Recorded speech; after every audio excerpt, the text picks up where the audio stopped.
literally every single window and windshield was destroyed. The frame was pulled out of one of the windows. The steps was ripped out on the bus. I think I allowed myself a moment or two to be angry, but the Holy Spirit just arrested my spirit. Said, "How dare I carry this anger and reject hate? What this person needs is forgiveness." Pastor Wade Runge, how you doing today? And I'm doing well. I'm doing even better to get to see you. Well, listen, I appreciate you coming on and talking with us. You know, we covered a story about a bus, a church bus that was really partially destroyed, a lot of damage, and you are the owner of that church bus, and you had this just incredible story of forgiveness that I wanted to talk through. But let's first start with your ministry. Can you tell us a little bit about what it is you do? It's our church called M3 Church. We're here in Richmond, Virginia, and we're a church plant from 10 years old. And our motto is showing God's love in practical ways with no strings attached. And so we do a lot of outreach and ministry. We have services on Saturday night at 6 p.m. And on Sundays, we're being the church outside the four walls by doing ministry in our community and reaching the lost and meeting needs in our community. And so some of the things you do, and the reason you have this bus, and correct me if I'm wrong, but you are helping people, single moms, kids, you're helping all sorts of people who might be homeless get to church and get to places they need to go. Is that correct?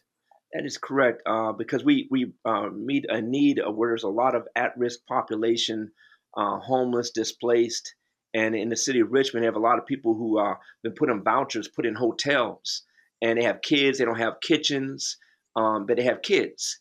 And so what we realize is that there's a real live need. We identify a need. Ministry is this: identifying a need, meeting a need. And so what we do is we use our bus to go pick up a number of single parent mothers in particular with their children, so we can bring them on site to our church. And when we bring them here, we're able to meet the physical need by we give them 2 bags of groceries per family. And if they're in need of hot plates, hot meals, we can give them hot meals. And then we meet the spiritual aspect by being able to pray with them, invite them to ministry and church services. So let's talk about the bus now. You pull up, and what do you discover has happened to the bus? Yeah, well, man, it felt personal, man. I mean, it's like I pulled up. The first thing I saw was our mailbox was destroyed and thrown across the street. And then I pulled up to our bus, and I saw that our church was devastated. I mean, our bus was just literally every single window and windshield was destroyed. The frame was pulled out of one of the windows. The steps was ripped out on the steps of the bus. And all I could think about, man, some of the best moments I have in ministry is picking up kids. Like we have one Spanish-speaking community. We're taking kids from Guatemala and Honduras, and we took them to zoos, and take them and see the smiles and sitting in the bus. And I'm thinking about all that at this moment, saying, how could someone attack this bus that's used for so much good? And so I went through a myriad of emotions. It brought me to tears, literally. And I think went from tears of sorrow to tears of anger for a minute. And that's how I felt at that moment. Well, and this is happening just weeks before the holidays too. And I would imagine that plays into this as well. You're thinking through all of the different ways you use this bus to inspire, to help people, very literally feeding people. Yeah. Now, you said something to me when we communicated about this story, and I saw you say something similar in a local news interview that you did. But you said there was a time in your life where you might have had a very different reaction. And before you answer, the thing about this story that caught my eye, and I think has caught so many people's eyes, is the fact that you've offered forgiveness. You don't know who's responsible for this. You don't know who did it, but you openly offered forgiveness to them. And we'll dig into that more. But you said there was a time where you might have reacted differently. Can you unpack that a little bit for us? Yeah, so to give context, I'm a retired Marine. I served 21 years in the Marine Corps, and my wife's a retired Marine as well. And I was a Master Sergeant. I spent a large part of my career in the infantry, and I finished up on recruit duty. And there was a time where it's kind of like eye for an eye. If someone did something to me, I would do something to them. And I've been in combat multiple times, and I've seen the worst of humanity. And so there would have been a time where my emotions, my anger that I used to have, would have been projected. I would have sat out there. Literally, I thought for a second, I'm going to sit out here in the bus and wait for next night. I'm going to catch whoever does this. I'm going to get a hold of them. and I was at a place, but then something happened as I was getting angry for a moment, and I'm thinking about my past experience, and at that moment, I mean, I think I allowed myself a moment or two to be angry, but the Holy Spirit just arrested my spirit, reminded me how God uh, saved me. And like the prodigal son, where it says he came to his senses. I came to my senses at that moment saying, isn't this the way that I treat God? Have I treated God? Where there's so much hate in the world, there's so much hate and anger going on, and I've done the same thing to God, and immediately it arrested my spirit. Said, how dare I carry this anger and project hate? What this person needs is forgiveness. What this person needs is the love of Jesus Christ. I mean, what he needs is this debt has already been satisfied. There's nothing that you need to do to this person because Jesus has already paid the debt of the sin. And what this person, I felt more sad at that moment for the person who did this because obviously they're so angry to break every stinking window, but my heart grieved. But and the Holy Spirit immediately reminded me that forgive them. Forgive them. Do not press charges. The debt's already been paid.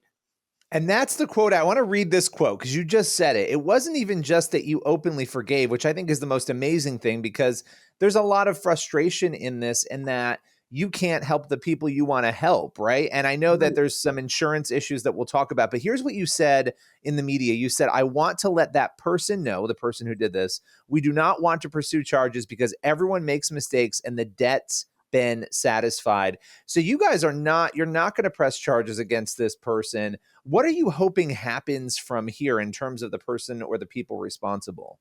Well, I'm hoping this person sees this broadcast somehow, some way, or someone shows it to them to let them know, man, you are welcome to come to our church. Man, if you have a need, you need some groceries, I'll give you some groceries. Man, if you need a hotel, I'll put you up in a hotel room. And I have a house. We have a house for homeless veterans as well.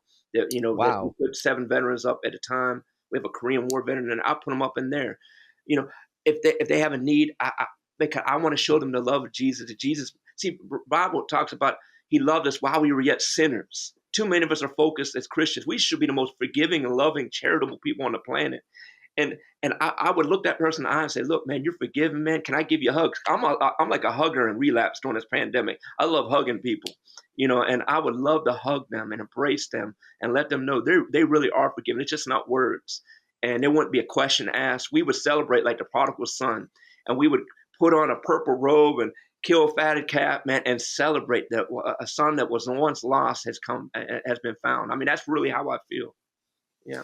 That's amazing. That's an incredible level of forgiveness. It's what we're called to, but yet as humans, it's so difficult to do it. And here you are giving this amazing example to everybody right now at a time where I think so many need that example of what it means to live that out. Now, let me ask you this. The bus, as you mentioned, 24 windows smashed. It's in bad shape.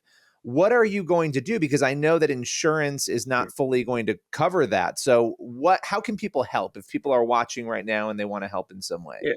Yeah. Yeah, I wanted to say that uh, it is a very expensive. It may be totaled. I don't know. At this point, we have a couple different estimates. Um, yeah, insurance doesn't cover. We just had liability.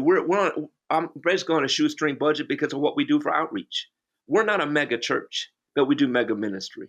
And, we believe in just meeting needs and trying. And define servant evangelism as this: words of love, deeds of love plus adequate time equals servant evangelism. And so I try, right now we don't know what we're going to do just yet, but we just trust God.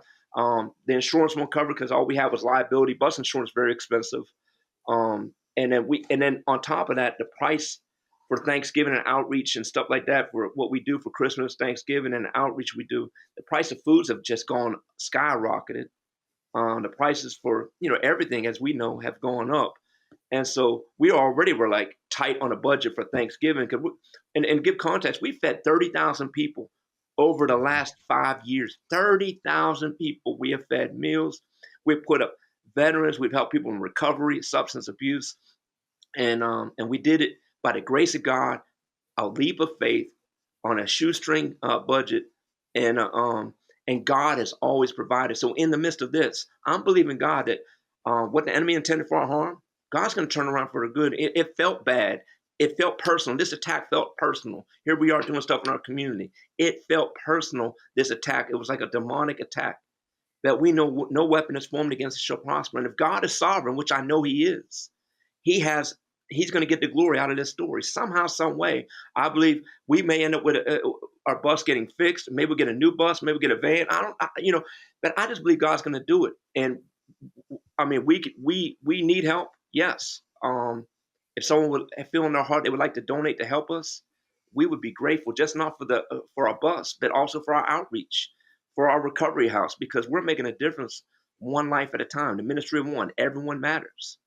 You're feeding people, you're housing veterans. So even if not the bus, if something else, where can people go to help you guys out? We have a Cash App, $M3 Church, and on our website, www.m3church.org, there's a PayPal tab, a donate tab, or if you'd like to send a donation. Obviously, we're a church, we're a nonprofit. Someone can write it off. But at 3300 Old Courthouse Road, North Chesterfield, Virginia, 23236. You can send it in to us. Well, listen, I so appreciate you taking the time today. We're going to be praying for you guys, for the bus and for the outreach, especially with the holidays coming and all the ongoing things that you have. Thanks for taking the time to be with us today. Well, I want to thank you for just reaching out. It was a God thing, and just the way you did the article and all that other things. And you encouraged me today in a time that I needed encouraged. And this was a strike to my heart to some degree. But just hearing from you and hearing from different people have really encouraged me that we matter. And like Nehemiah, I want to stay on the wall. I'm not going to come down because I believe the work we're doing is making a difference. And so thank you for your encouragement and willingness to try to help us so we can get our bus up and running again. And I look forward maybe in the future having a positive story on the other side of this, because I know God's still in control. I would love that, and I hope that's the case. We'll be praying for that. Thank you so much. All right. God bless you. Thank you.